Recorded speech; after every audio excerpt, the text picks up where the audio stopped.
India's Commerce and Industry Minister Piyush Goyal visited a Tesla manufacturing facility in California on Tuesday. He highlighted India's role in contributing to Tesla's journey. During his visit, he engaged with Indian engineers and financial professionals, but missed Elon Musk.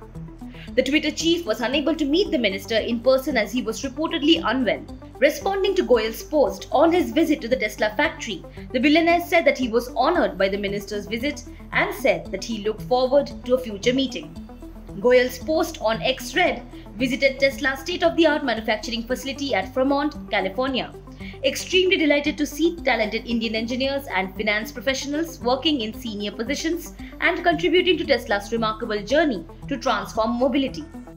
His post further read, also proud to see the growing importance of auto component suppliers from India in the Tesla EV supply chain. It is on its way to double its components imports from India. Missed Mr. Elon Musk's magnetic presence and I wish him a speedy recovery, Goyal's post concluded. Replying to him, Elon Musk wrote, "It was an honor to have you visit Tesla. My apologies for not being able to travel to California today, but I look forward to meeting at a future date."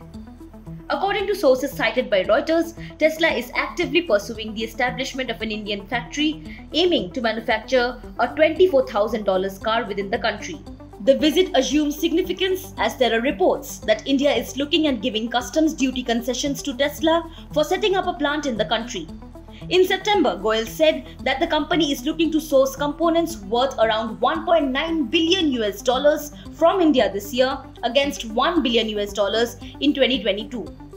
In August of 2021, Elon Musk had said that Tesla might set up a manufacturing unit in India if it first succeeded with imported vehicles in the country. He had said that Tesla wanted to launch its vehicles in India, but import duties are the highest in the world by far of any large country.